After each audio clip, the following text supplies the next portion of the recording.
New at 6 tonight, new life at the Oregon Garden in Silverton. The first look at a new resort expected to make this garden grow. And homelessness in Portland spikes. City leaders respond to our questions about a short-term solution tonight at 6. Portland's Bipartisan Cafe is getting into the spirit of the elections by offering 2 new blends based on the top 2 presidential candidates. Stumped Down Coffee Roasters made the special blends. The Obama blend uses coffee beans from Kenya and Indonesia, countries the senator has ties with. The McCain blend uses beans from Panama, where the Arizona senator was born. We actually have some people who prefer the coffee that's opposite their preferred candidate, but I think some people definitely choose somewhat based on what their choice is. A 12-ounce bag costs $13. The Bipartisan Cafe is also inviting patrons to watch the debate tomorrow night beginning at 5. A couple other theaters in town, too. The Baghdad, Living Room Theater, all showing the debate. And as are we here on News Channel 8, streaming it on KGW.com, too. Again, assuming it happens, so we'll see what happens tomorrow. Nightly News is straight ahead with interviews with Barack Obama and John McCain, each candidate on the record about the bailout plan, the best way to spend taxpayer money, and that debate over the debate, should it go on. Plus, can we still call it the golden years? How retirees are making ends meet during these tough economic times. That and more next on Nightly News, and we'll see you back here in half an hour.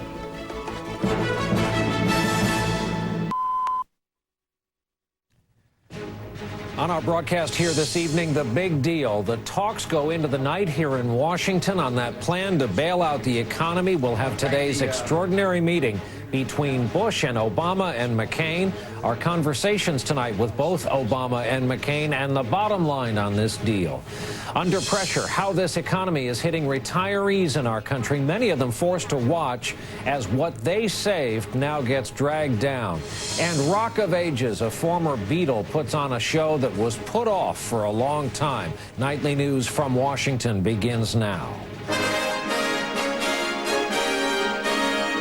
This is NBC Nightly News with Brian Williams, reporting tonight from Washington. Good evening. Last night from Washington, the President of the United States went on national television and told the American people the entire American economy is in danger.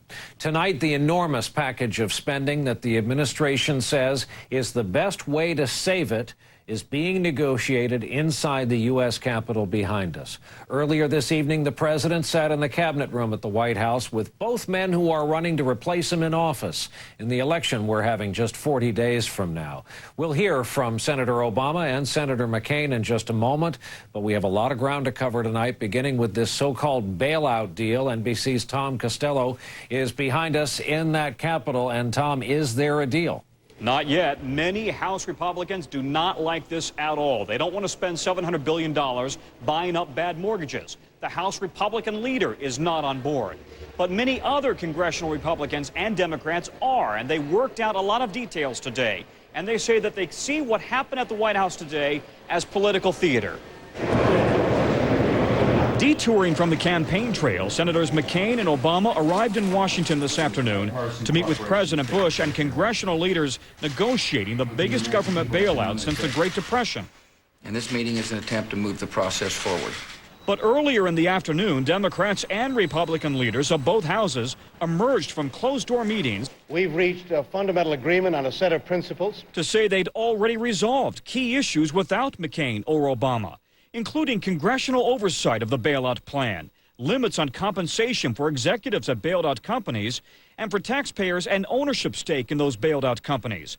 Democrats have dropped a demand that bankruptcy judges be allowed to rewrite mortgages. I now expect we will indeed have a plan that can pass the House, pass the Senate, be signed by the President, and bring a sense of certainty to this crisis.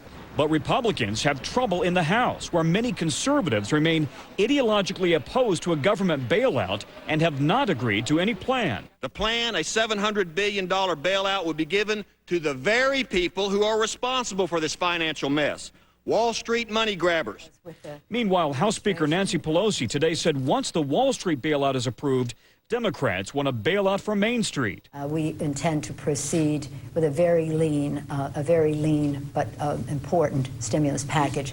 New spending on infrastructure and food stamps, something the White House today opposed. Today's events occurring just 40 days before the election and 1 day before a presidential debate set for tomorrow that McCain wanted delayed. Democrats today suggested McCain wants to appear as if he's riding to the rescue in Washington, where they insist they don't need his help. There really isn't that much of a deadlock to break, but I'm always glad to get to go to the White House. McCain's decision to suspend his campaign and an appearance with David Letterman last night to fly back to Washington may have backfired after Letterman's control room spotted him in another studio with Katie Couric. Letterman wasn't happy. Hey, John, I got a question. You need a ride to the airport? This is not the way a tested hero behaves. Somebody's putting something in his Metamucil. Back on Capitol Hill today, optimism that a deal is close. We are on track, I believe, to pass this. The market should be calmed down. Yeah, they'd like to get this passed before the markets open on Monday. One sticking point here, Brian, the Democrats would like to see this doled out in 2 installments, $350 billion, $350 billion. Treasury up until now has not wanted to do that. Lastly, lawmakers on both sides of the aisle say they have been inundated with calls, emails, calls, and most of the voters are not happy with this at all. Back to you. All right, Tom Costello with us here on Capitol Hill tonight. Tom, thanks. And after that White House meeting broke up, McCain and Obama went their separate ways to separate Washington hotels to do a round of media interviews by satellite. We got a chance to talk to both of them. Here's some of what they said, starting with John McCain. Senators, you may know you took some heat today. One Democrat said you parachuted in trying to ride to the rescue of this deal. And you also said yesterday that you were suspending your campaign, yet it's been pointed out your surrogates were out all day doing campaign work against the Obama campaign, as they do each day. Are you happy with how you've played this so far? Look, I don't know how it's, quote, played. I have a record of putting my country first. I see that we did not have a deal, and unfortunately we still don't have a deal. But I think that we've made progress, and I'm confident we will have a deal. How much I had to do with that, I'll let you and others be the judge. But I'm going to do what I think is right for this country. We are in a crisis of almost unprecedented proportions, at least since World War II. And I've got to do what I think is right for the country. Where does that money come from? Can it be printed? Are we talking about a necessary hike in taxes? Where does it appear? Well, if we restore our economy and cut the out-of-control spending, I think we'll be okay. But if we don't do this, the consequences of failure are enormous. And so if we get our economy back on track and grow the economy and keep people's taxes low and cut the out-of-control spending, you know, in all due respect, Brian, we had the greatest increase in the size of government and in government spending than since the Great Society. So it's huge, and we've got to rein it in, and I know how to do that. Last question, Senator. If you were a betting man, would you bet we'll see you in Oxford, Mississippi tomorrow night? Well, I am a betting man, but I'd like to say that I'm very hopeful. I'm very hopeful that we'll get enough of an agreement tomorrow that I'll be able to make this debate. And again, I would urge Senator Obama to do what I'd asked him to do, and that's engage in 10 town hall meetings, and he has never accepted a single request. But I hope to be in Oxford tomorrow night, and I'm very hopeful. Part of the conversation we had tonight with John McCain, and then just minutes before airtime, we spoke with Senator Obama. Here now, part of that. Do you have any criticism of the behavior of your opponent in this crisis? One Democrat accused Senator McCain, and we asked him about this today, of, quote, parachuting in and trying to ride to the rescue of this. Senator Dodd just came out of that White House meeting and called it a photo op for John McCain.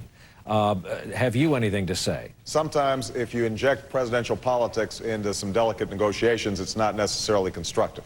And it's amazing how much people can get done when folks aren't worried about taking the credit or passing the blame.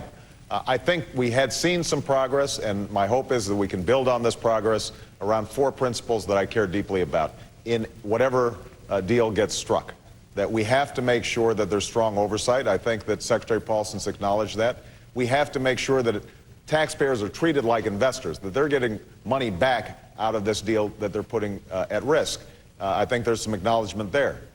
We all believe that CEOs should not be walking away with golden parachutes coming out of this deal. I think there's some rough agreement there, and I think certainly on the Democratic side, we want to make sure that homeowners are getting some benefit from this plan in preventing foreclosures, making sure that communities are sound. Senator, final question. You say you're going to show up at this debate tomorrow night in Oxford, Mississippi. We're locked into a format, according to the Commission, of foreign policy. Are you going to raise the economy as a topic anyway? You know, with this looming in the horizon, this has an effect all across the globe. And one of the arguments that I've consistently made in this campaign is we can't be strong abroad if we're not strong at home. If we are spending $10 billion a month in Iraq, when they have a $79 billion surplus, at a time when we are not just looking at record deficits, but we now have this extraordinary crisis in our financial markets, that just does not make for a safe and secure America. It's one of the fundamental differences that I have with John McCain, and it's something that I think we need to explore in a debate format. You know, we're only talking about 90 minutes here. I think that a president has to be able to do more than one thing at a time, and I think for us to explain our vision for where we want to take the country to the American people, particularly at this time of difficulty, is especially important. So I hope John McCain shows up. Part of our conversation with Senator Obama this evening. Now, to tackle some of the other political news tonight, we are joined by our political director, Chuck Todd. He is already in place and on location in Oxford, Mississippi, which, as you heard, is the location of tomorrow evening's presidential debate, which is scheduled to be on foreign policy. Chuck, there is a new interview out with the GOP running mate, Sarah Palin. It was conducted by Katie Couric over at CBS. It's one of the few interviews Governor Palin has granted as a candidate for vice president. This next clip will get wide dissemination over the next 24 hours. She was asked about Russia and her foreign policy experience. We'll talk about it, but first, let's take a look. You've cited Alaska's proximity to Russia as part of your foreign policy experience. What did you mean by that? That Alaska has a very narrow maritime border between a foreign country, Russia, and on our other side, the land boundary that we have with Canada. It's funny that a comment like that was kind of made to, I don't know, you know, reporters. Mocked? Yeah, mocked, I guess that's the word, yeah. Well, explain to me why that enhances your foreign policy credentials. Well, it certainly does, because our next door neighbors are foreign countries. They're in the state that I am the executive of. And have you ever been Russia. Involved with any negotiations, for example, with the Russians? We have trade missions back and forth. We do. It's very important when you consider even national security issues with Russia, as Putin rears his head and comes into the airspace of the United States of America. Where do they go? It's Alaska. It's just right over the border. It is from Alaska that we send those out to make sure that an eye is being kept on this very powerful nation, Russia, because they are right there. They are right next to our state.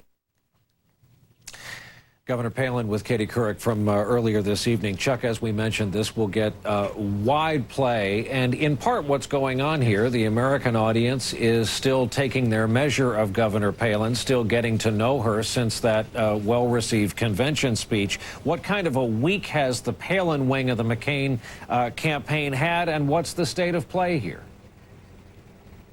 Well, look, it's been a very tough week for Governor Palin. In some ways, they ought to be glad that the financial crisis has consumed the presidential campaign. Because while the McCain campaign won the initial rollout of Palin and defined her early, and there was this excitement around her, The last 10 days have been very tough. We saw in our own NBC Wall Street Journal poll, a plurality of folks believe she's not qualified to be president. Her negative rating has gone up. The good news for the McCain campaign is that there's a sympathetic ear out there from the American public. Nearly 60% believe the media has not treated her fairly, but they haven't allowed the media any access. This is only her third major interview. They've sheltered her so much that I've had some Republicans tell me this is why she struggled with a question like this on CBS earlier tonight, because she hasn't had that experience yet. She hasn't done interviews with local television. She hasn't done these print interviews. They've kept her almost too sheltered, Brian. All right, so Chuck Todd, we will see you tomorrow night in Oxford, Mississippi. By all accounts, they'll have enough of a deal here in Washington to get over John McCain's self-proclaimed hurdle to allow this debate to go on. Chuck Todd with us from Oxford. We'll take a break. When we continue tonight from Capitol Hill in Washington, how some Americans are getting hit by this economy harder than others. Also tonight, will this bailout work? And if not, what's at stake? I've had asthma for 17 years. I've had asthma for 24 years. For 5 years. All my life. Even with my medicine, my symptoms kept coming back. So I thought this was as good as it gets. Until I found out I could actually help prevent my symptoms. I could help prevent my symptoms. Turns out there are two main causes of asthma symptoms. Airway constriction I feel, and inflammation I may not. Most medicines don't treat both. So my doctor prescribed Advair. Advair treats both main causes to help prevent symptoms in the first place. Advair contains salmeterol. Salmeterol may increase the chance of asthma-related death. So Advair is not for asthma that's well controlled on another controller medicine. Advair will not replace fast-acting inhalers for sudden symptoms and should not be taken more than twice a day. Talk to your doctor about the risks and benefits of Advair. If you take Advair, see your doctor if your asthma does not improve or gets worse. If you're still having symptoms, ask your doctor how to help prevent them with Advair. Find out how to get your first full prescription free at Advair.com. Meet Bob Kearns, inventor of the intermittent windshield wiper. It's such a simple idea. Where did you do your research? My basement. A man with a unique invention. Maybe this is the one. Ford is very interested. Why, Ford? Wow, they want it. A company who would do anything to get it. We're going to need a working unit from you. Okay. They want out, Bob. Who wants out? Ford. Out. They have the unit, and they looked at my work. An American dream. That is my design. He would never give up. They took this from us. Flash of Genius is a remarkable and inspiring true story. Ford does not know the meaning of years or money. This is about right and wrong, and you know it. About a man with unbelievable grit, determination, and heart. Ford wants to offer your family $30 million. Do they admit it was my invention? No. Don't do it, Dad. You'll be rooting for him all the way. It's just a windshield wiper. To you, maybe. But to me, it's the Mona Lisa. Flash of Genius. Rated PG-13. October 3rd. For NBC Nightly News with Brian Williams, it's about time. 30 minutes on TV is now 24/7 on the web at nightly.msnbc.com. The whole newscast, plus all new exclusive video. Every day, it's Nightly on your time at nightly.msnbc.com. When campaigns and bailouts collide, can either candidate save the economy? Here's hoping. Countdown with Keith Olbermann, tonight only on MSNBC. We are back now from Washington, and as we follow today's extraordinary developments on the economic front, we will keep reporting, of course, on the human impact all of this is having across our country. As you may know, these days the phrase fixed income is a bit of an oxymoron. It seems awfully broken as retirees watch their savings slowly go away in some cases. Our report from NBC's Mark Potter. Diamond. 83-year-old Rosemary Bartell is trying to relax among friends, but she is worried, personally hit hard by the nation's financial crisis. I'm going to be in deep trouble, money-wise. Rosemary must now cut down on groceries and fuel to barely get by, as the value of her small IRA has fallen like Wall Street. I guess it's better if I don't live so long. Seniors around the country are being forced to make the same painful choices. As investment incomes dry up, more and more struggle to buy necessities, food, medicine, and heating oil. This is taking a huge toll on the lives of older people. probably more than any other segment in our population. According to AARP, only 20% of American workers qualify for a guaranteed pension. Seniors living on investment income don't have the luxury of riding out the downturn. For many older Americans, the current financial crisis is the last straw, convincing many who thought of retiring to keep working and forcing others who already retired to go back to work. 73-year-old Michael Diacunti returned to work, this time as a bus driver. He actually has a post office pension, but even with that, he struggles. They fundamentally agree now. At financial planning offices, though, many older clients say while frightened, they still have faith in a recovery. They still believe that the U.S. is capable of getting us through this. Edie Stark also believes that. But with her retirement portfolio down 30%, she's worried a lifetime of saving now won't pay the bills. Mark Potter, NBC News, Miami. A merger that will create the world's largest airline is a step closer to reality tonight. Shareholders of Delta and Northwest have approved the merger of the third and sixth largest carriers to make the biggest carrier. The combined company will keep the Delta name and its headquarters in Atlanta. The deal does have to be approved by antitrust regulators. That's expected in November. On Wall Street today, they had what they call a relief rally. The Dow was up just under 197. When we continue here in a moment, more on this banking bailout, what's at stake for all Americans. When it comes to quitting smoking, are you a tortoise or a hare? If you're a tenacious tortoise determined to quit, take the first step. See your doctor and ask if prescription Chantix is right for you. The Chantix approach is a pill with a program. And take note, it's a non-nicotine pill. It helps keep nicotine from reaching key receptors in the brain. It can effectively reduce that urge to smoke. And because slip-ups happen, you can't have too much support. So include your doctor, friends, and family, and consider Get Quit, a support plan for Chantix users. If you notice agitation, depressed mood, or changes in behavior that are not typical for you, or if you develop suicidal thoughts or actions, stop taking Chantix and call your doctor right away.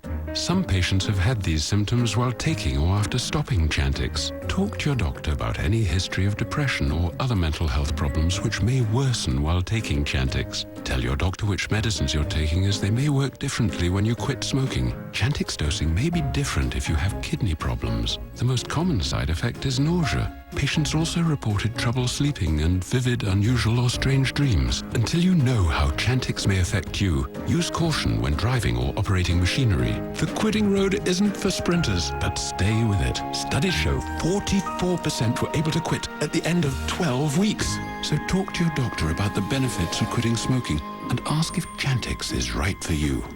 I'm Mark Goldston, Chairman and CEO of Net Zero. All internet providers take you to the same internet, so why pay more to get there?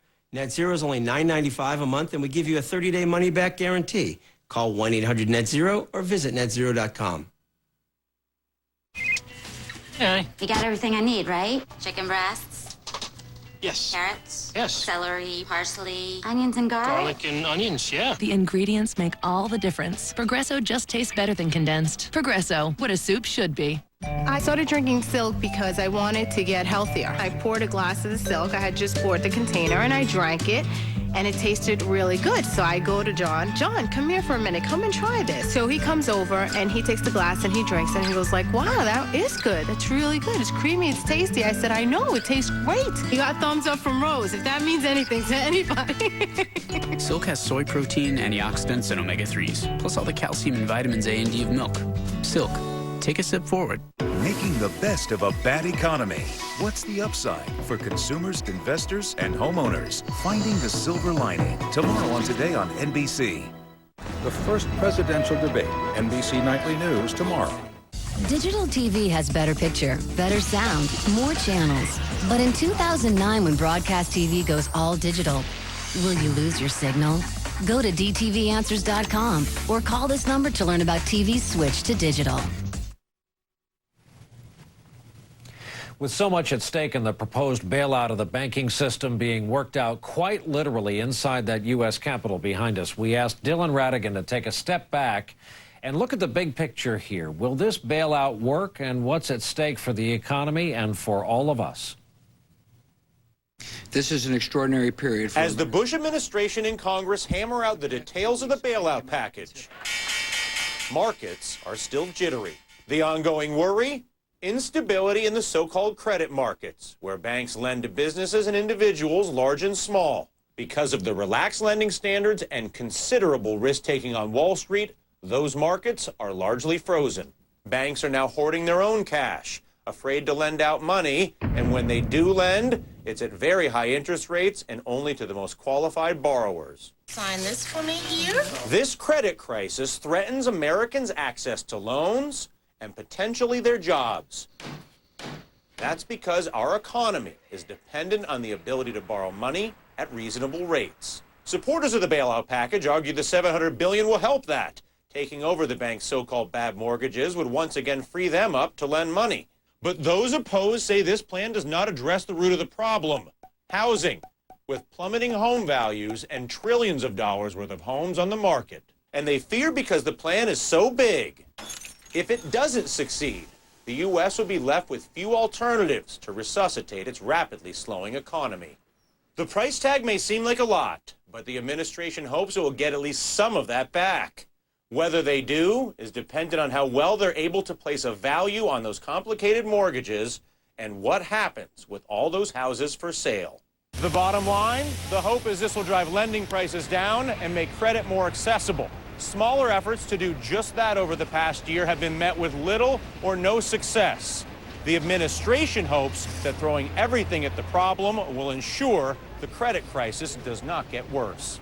Dylan Radigan, CNBC, New York. And late word of interest, especially to a lot of folks on the West Coast. There's late word tonight. J.P. Morgan Chase is buying the deposits and some branches of the troubled savings and loan Washington Mutual. The government has brokered this deal. J.P. Morgan Chase, of course, just took over the once mighty New York investment bank Bear Stearns. Another break. We're back in a moment with how a long and winding road can sometimes wind up in a good place. How to sit on a chair. First, you have to figure out how to climb on it, which makes it tough for your diaper to keep its fit. But not for Pampers Cruisers with new Go Baby Grips. They're 60% stronger than before to help your diaper stay in one place, because you never do. New Go Baby Grips for nonstop fit from Cruisers, part of Pampers Stages. From nature comes Greenworks. Natural plant-based cleaners without harsh chemical fumes or residue. Since Greenworks products are made by Clorox, they clean with the power you'd expect. And they're made from natural ingredients. Now there's new Greenworks Natural Dishwashing Liquid. It removes grease and baked on food, leaving your dishes clean and shiny. Greenworks, naturally. Excuse me, hi. Can we just take a minute to talk about your colon? Constipation, gas, bloating, diarrhea. Oh, I'm making you uncomfortable, aren't I? Well, when your colon's out of whack, it can make you extremely uncomfortable. That's why there's new Philips Colon Health with probiotics. It's the good kind of bacteria that can help naturally rebalance